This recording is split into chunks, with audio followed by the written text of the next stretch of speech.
Halo semuanya, kembali lagi di Ngobak, ngobrol bareng KBKR. Hai guys, kalian gimana nih kabarnya? Semoga selalu dalam keadaan baik ya. Amin. By the way, kembali lagi nih sama gue Zahra yang seperti biasa bakal nemenin kalian di Ngobak tentunya.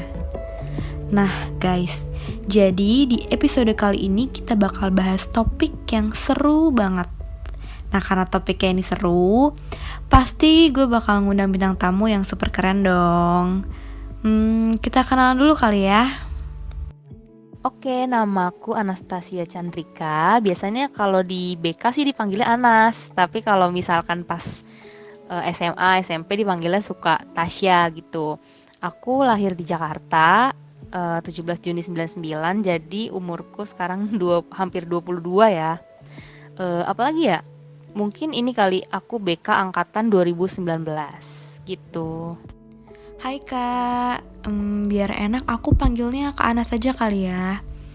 Kak Anas gimana nih Kak kabarnya hari ini? Apakah hari-hari Kak Anas berjalan dengan baik? Iya, nggak apa-apa panggil Anas aja. Aku juga udah biasa dipanggil Anas. Eh, untuk kabar sih ya, semalam sih sempet ngerasain yang campur aduk gitu yang nggak bisa dijelasin. Sedih tapi nggak bisa nangis, tapi nggak seneng gitu deh pokoknya. Tapi kalau sekarang sih puji Tuhan lagi baik-baik aja. Emang iya sih Kak, kadang tuh kita suka ngerasa sedih, tapi nggak tahu gitu gara-gara apa. Hati rasanya nggak enak aja gitu.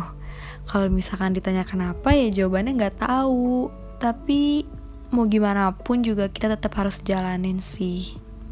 Tapi alhamdulillah banget kalau misalkan kabar Kak Anas hari ini baik. Semoga kedepannya bakal terus baik kabarnya. Amin. Iya, bener banget kata Zara. Kita tuh gimana ya, kalau mix feeling itu kadang kita ngerasa bingung, tapi nggak bingung juga, kita tahu.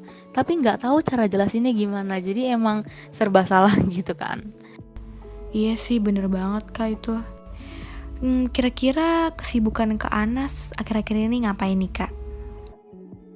Kesibukanku sekarang aku kuliah semester 4 di bimbingan dan konseling UNJ. Lalu aku ngajar dan sambilan ngeband juga, lagi ngerintis.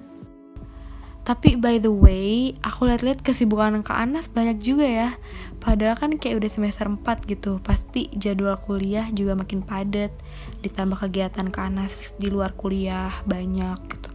Tapi semoga sih semua apapun yang Kak Anas kerjain itu berjalan dengan lancar. Amin.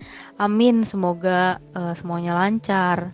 Dan kamu juga ya kuliahnya. Terus ya gitu sih, emang agak-agak sibuk gimana gitu. Cuma dijalanin aja sih. Amin, amin. Makasih banyak Kak Anas. Semoga kuliahku juga lancar. Dan bentar lagi kan UTS nih. Semoga UTS kita semua lancar. Amin. Amin, iya bener banget, kita udah mau TS. Oke, by the way teman-teman, jadi Kak Anas ini tuh salah satu pejuang self-harm yang berhasil survive atau keluar dari kebiasaan self-harm itu sendiri. Dan di sini kita bakal sharing-sharing pengalaman Kak Anas nih mengenai self-harm Kak Anas. Sebelumnya aku mau nanya nih Kak, Kak Anas tuh sejak kapan dan sudah berapa lama melakukan self-harm sampai akhirnya bisa keluar dari kebiasaan self-harm itu sendiri? Oke, aku tuh mulai self harm dari 2018 sih sebenarnya, yang bener-bener nyata, yang aku sadar ya ngelakuinnya. Itu 2018 dan sampai sekarang berarti 2019, 20, 21, 3 tahun ya. Udah 3 tahun, dan terakhir sih waktu itu aku di Januari deh kalau nggak salah, Januari 2021. Sampai yang menurut aku kayaknya cukup deh, jangan ngelakuin hal ini lagi. Cuma aku nggak tahu ya, semoga aja. Amin, amin. Tapi berarti alhamdulillah banget ya Kak Anas udah sekitar 3 atau 4 bulan nih keluar dari kebiasaan self-harm itu. Aku mau nanya nih Kak, kalau misalkan boleh tahu ya, kira-kira apa sih perasaan yang timbul saat Kak Anas ngelakuin self-harm itu? Apakah Kak Anas ngerasa lega, sakit, atau gimana Kak?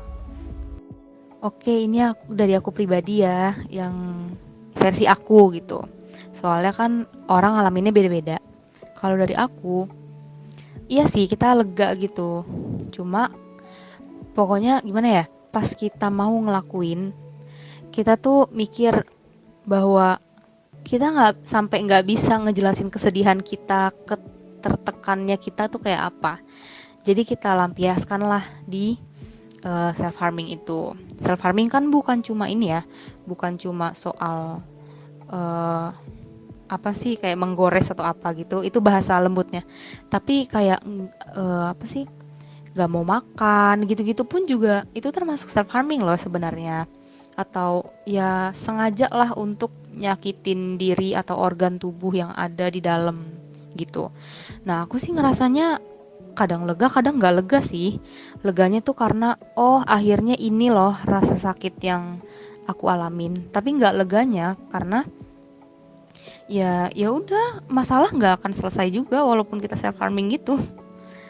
Jadi pas kita ngelakuin itu tuh nggak ngerasa sakit yang kayak gimana sih kalau sakit dicubit. Nah itu tuh kita udah nggak ngerasa itu karena yang kita rasain adalah psikis kita capek gitu. Oke, berarti sebenarnya self harming itu juga nggak ngejamin kita bakal keluar dari masalah yang kita alamin ya. Karena oke, mungkin kita ngerasa lega pas lagi ngelakuin, tapi ya perasaan itu bisa jadi cuma sementara doang gitu loh. Karena nanti pas udah selesai juga ya udah nggak bikin kita keluar dari masalah kita juga gitu. Iya bener, kalau self harm itu emang ada leganya, ada kepuasannya, tapi cuma sementara. Nah nanti soalnya kita bakal bisa ngerasain lagi kayak nggak malah jadi nggak nafsu makan, malah sakit kepala, malah tambah psikosomatis, malah jadi perih-perih gitu kan. Terus nih Kak, aku mau nanya, hal apa sih yang menyadarkan Kak Anas gitu, yang bikin Kak Anas mikir kalau oke, ini gak baik buat gue, kayak cukup buat gue ngelakuin hal-hal kayak gini. Kira-kira apa faktor Kak Anas yang bikin Kak Anas mau keluar dari kebiasaan self harm itu sendiri?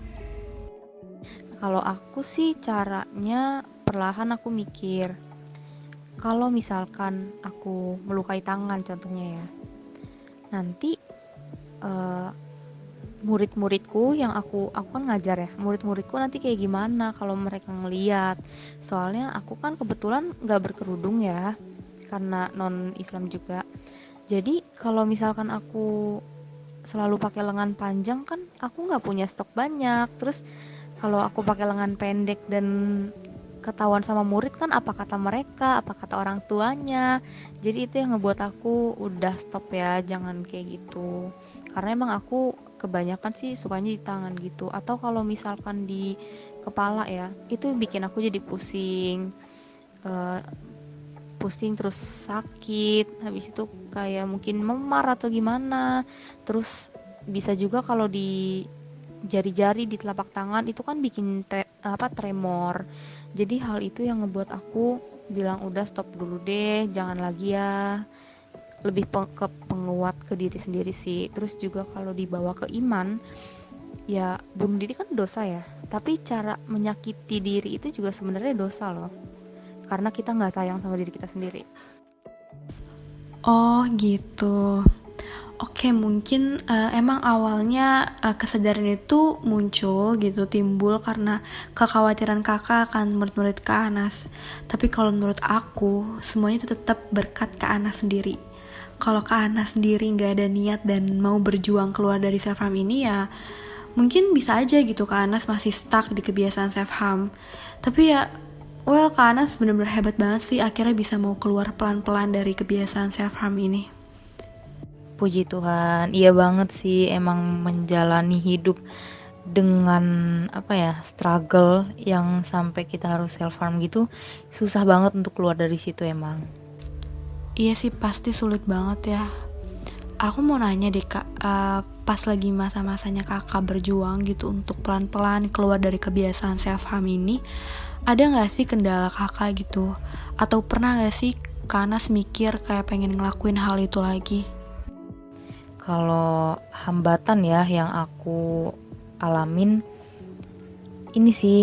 Paling kalau misalkan aku ada peristiwa atau kejadian yang bikin sedih banget sampai aku udah nggak bisa ngutarain, ya aku kepikiran apa aku self harm aja ya. Soalnya itu doang yang bisa mengatasi rasa sakit aku, walaupun rasanya cuma sementara rasa leganya, tapi tetap aja kepikiran, aduh mending kayak gini deh.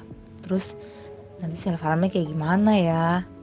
Jadi kayak memvalidasi apa yang kita rasakan, cuma itu nggak benar sebenarnya. Nggak, maksudnya bukan jalan yang benar lah untuk self harm itu, cuma kegoda terus. Ya pastinya banyak sih ya kendalanya, karena ini juga bukan hal yang mudah gitu untuk keluar dari kebiasaan self harm kayak gini.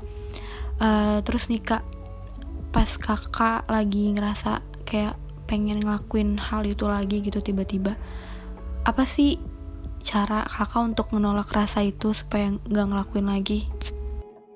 Yang aku pikirin cuma ini. Yang pertama, nanti muridku gimana. Yang kedua, nanti kulitku infeksi. Atau nanti tanganku memar bisa tremor. Atau lagi, nanti kepalaku sakit. Pokoknya kayak gitu. Ini sih sebenarnya tergantung masing-masing pribadi sih dengan yang struggle soal hal ini. Tapi pokoknya kalau biasanya ya, cara untuk menghardik ini tuh yang pertama, kita harus lihat dulu antara diri kita atau orang lain. Kalau diri kita kan nanti rugi ke diri sendiri kan. Tapi kalau semisal ada orang yang gak mikirin diri sendiri, at least mikirin orang lain yang kayak, nanti gimana ya kalau orang lain tahu, nanti aku jadi penyebab dia kayak gitu juga. Atau pokoknya yang tentang moral lah, kayak kita kan punya moral juga kan dalam hidup. Bukan berarti aku ngatain orang yang kayak gitu gak punya moral, bukan banget. Aku tahu struggle ini berat, cuma mikir nanti apakah kita nanti jadi pencetus dia kayak gitu, atau nanti kita bikin orang gak nyaman gitu sih. Berarti bisa dibilang salah satu motivasi terbesar gitu ya Kak Anas mau keluar dari kebiasaan self harm ini ya orang lain gitu. Karena Kak Anas mikir kayak gimana nanti kalau misalkan orang-orang lihat gitu, apakah nanti bakal pengaruh, nanti kalau misalkan mereka ikut-ikutan kayak gimana gitu. Karena Kak Anas gak mau lihat orang lain ngelewatin masa-masa yang kayak Kak Anas alamin gitu. Karena Kak Anas juga tahu rasanya kayak gimana, sakitnya seperti apa, struggle-nya seperti apa gitu. Dan aku juga agak penasaran sih sama pendapat Kak Anas tentang orang-orang di luar sana yang karena aku tuh masih banyak gitu ngelihat orang-orang yang masih suka ngejudge, orang-orang yang suka ngelakuin self harm gitu.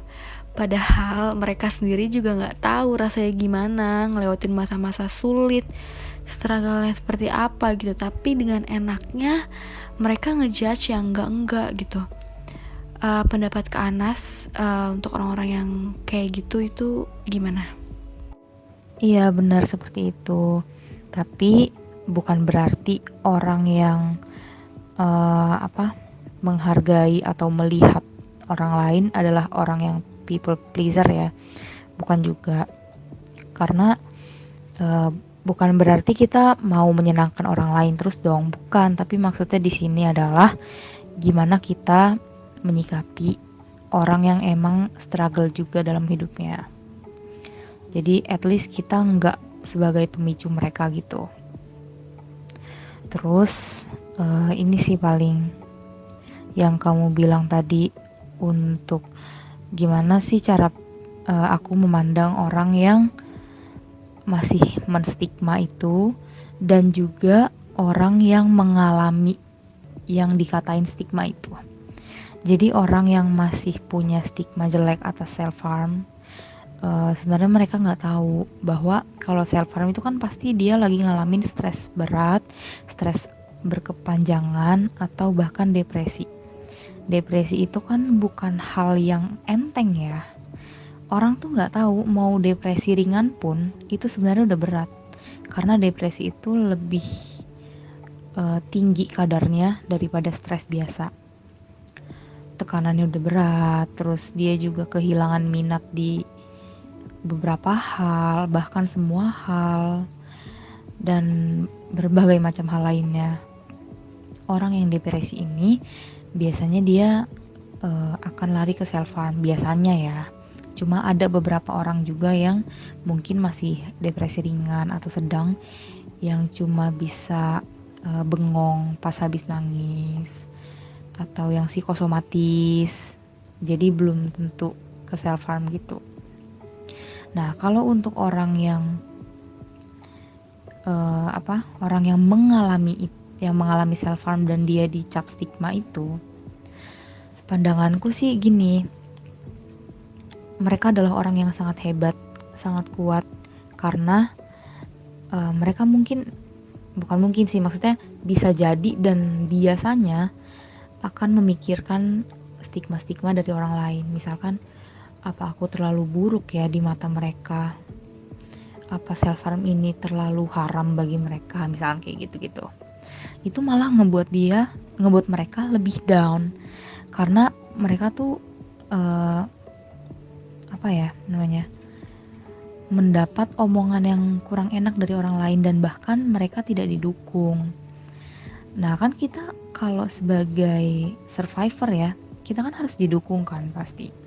Tapi ya kita juga nggak bisa menuntut orang untuk dukung kita setiap saat, dan nggak semua orang bisa.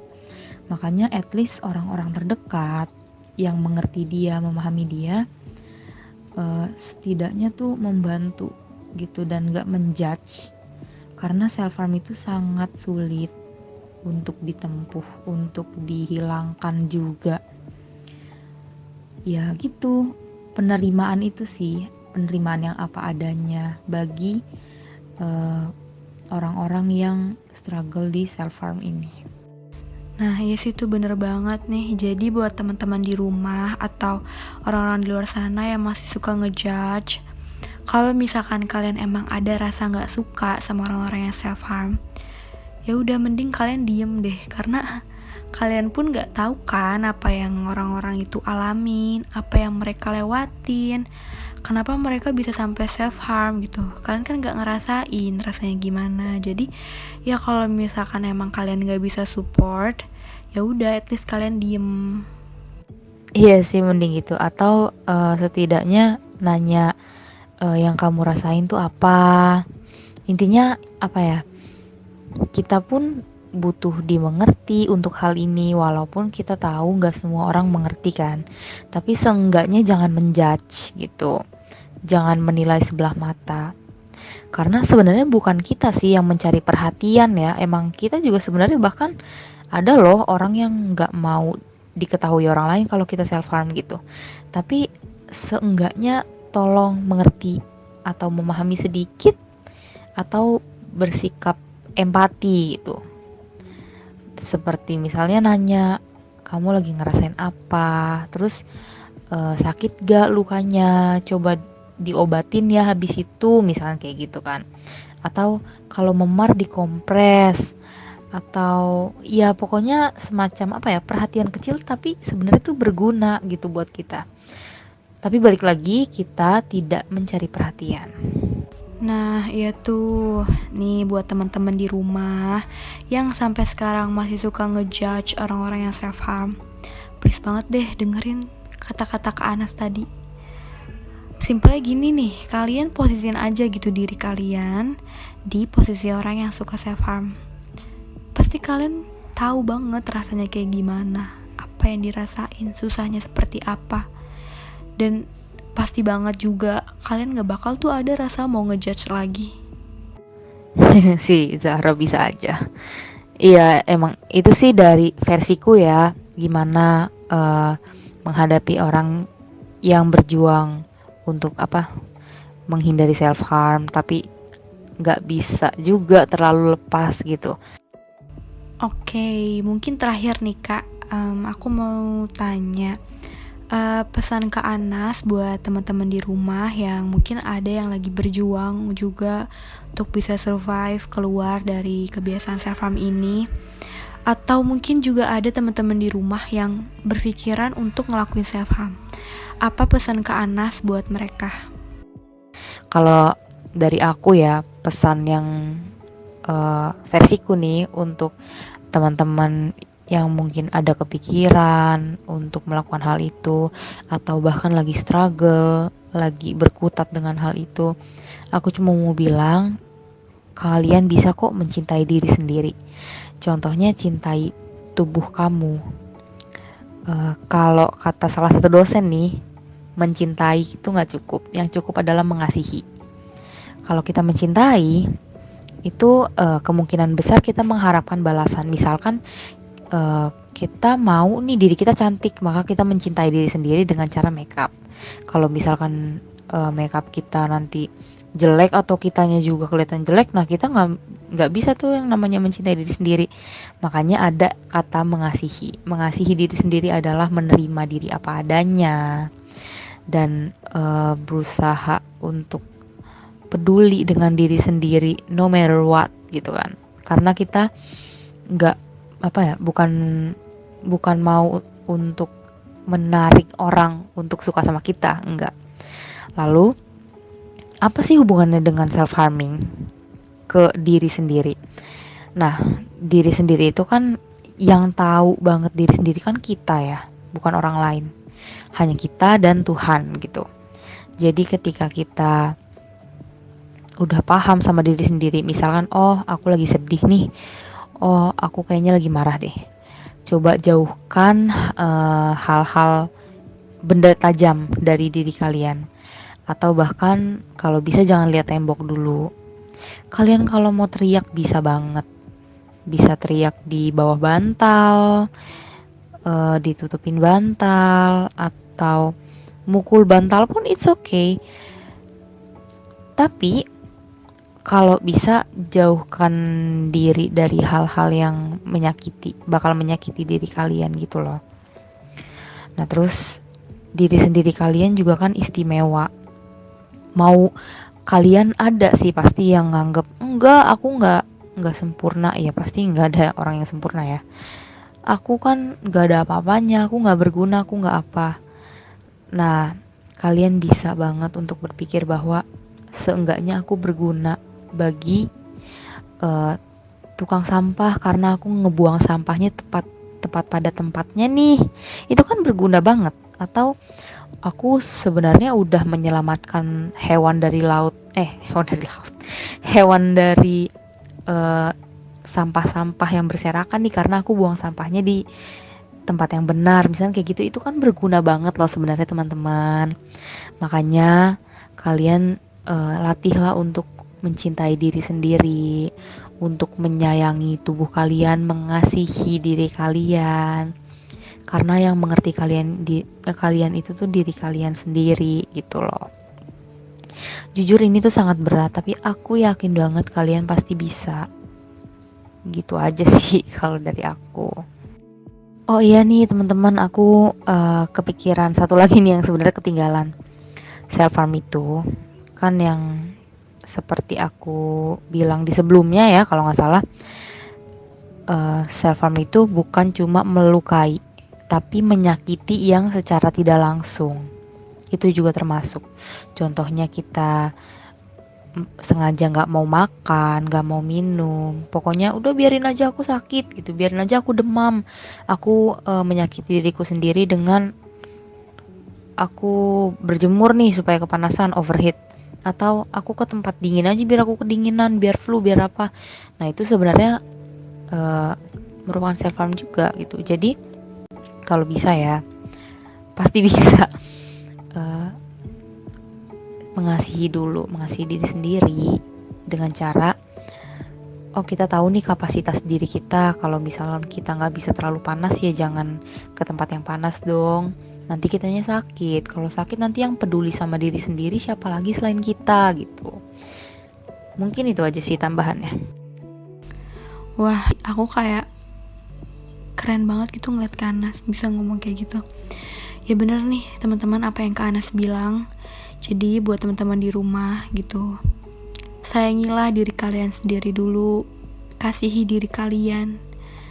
jangan pernah kalian berpikiran untuk menyakiti diri kalian, tubuh kalian gitu. Karena kalian semua tuh berharga, kalian semua tuh istimewa gitu. Jangan ada pikiran yang jelek kalau kalian itu gak berguna atau kalian itu gak pantas, gak ada kayak gitu ya. Karena kalian semua itu istimewa, teman-teman. Wah, pembahasan kali ini bener-bener banyak banget sih manfaat yang bisa diambil. Aku seneng banget bisa dikasih kesempatan untuk ngobrol bareng Kak Anas. Makasih banget Kak Anas udah luangin waktunya. Semoga apa yang kita obrolin kali ini bisa bermanfaat bagi teman-teman di rumah. Buat teman-teman di rumah, mungkin dari kalian ada yang lagi ngerasa sedih, mungkin kalian lagi banyak masalah, atau mungkin kalian ngerasa sendirian. Tenang banget, kalian gak sendirian. Pokoknya kalian semangat terus. Gak apa-apa kok kalian ngeluh, gak apa-apa kalian nangis.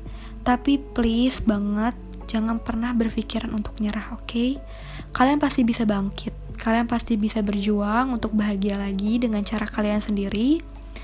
Aku di sini, walaupun aku jauh dari kalian, aku support kalian banget. Karena aku yakin kalian pasti bisa. Oke, sebelumnya aku mau ngucapin banyak makasih buat Kak Anas karena udah luangin waktunya untuk ngobrol di Ngobak kali ini. Semoga apa yang kita obrolin bisa baik didengar dan banyak manfaatnya bagi teman-teman di rumah. Amin. Amin banget. Semoga kalian di sana dan Zahra juga ya sehat-sehat terus, tidak menyerah dalam kehidupan dan percaya bahwa di setiap masalah hidup pasti ada hikmahnya. Oke, aku, Zahra, kita semua sayang banget sama kalian. Makasih Kak Anas. Kak Anas juga ya. Semoga hari-hari Kak Anas selalu berjalan dengan baik. Dan semoga Kak Anas bisa selalu jadi manfaat bagi orang-orang sekitar Kak Anas. Amin. Amin, makasih. Makasih banget Zahra dan tim yang bekerja sama, yang udah menyelenggarakan Ngobak ya namanya untuk kali ini, dan memanggil aku, mempercayakan aku untuk bisa ngobrol di sini. Makasih banyak. Semoga apa yang aku share dari versiku mengenai self harm ini bisa bermanfaat bagi sekitar. Amin. Dan makasih juga nih buat teman-teman di rumah yang udah mau dengerin Ngobak kali ini. Sebelum mengakhiri, aku punya saran dan tips nih buat kalian semua. Kalau emang kalian buntu banget nih, kalian gak tahu mau cerita ke siapa pas kalian lagi sedih, kalian lagi banyak masalah, kalian ngerasa sendirian gitu. Karena aku punya satu tempat yang pas banget buat kalian. Kalian bisa banget cerita ke Instagram @co_satnight karena di sana nanti bakal ada kakak peer helper yang bantu kalian dan dengerin cerita kalian. Kegiatan itu setiap malam minggu, jadi kalian jangan sungkan-sungkan buat cerita, karena daripada kalian ngelampiasin hal-hal yang negatif, mending kalian cerita aja di @co_satnight. Dan jangan lupa juga nih teman-teman, kalian follow Instagramnya KBKR yaitu @kbkrvip_unj dan ikutin kegiatan KBKR yang lain. Oke, sekali lagi makasih banyak nih untuk Kak Anas dan teman-teman di rumah. Aku Zara Aprilia pamit undur diri. Aku Anastasia pamit undur diri. Sampai ketemu di Ngobak selanjutnya. Dadah!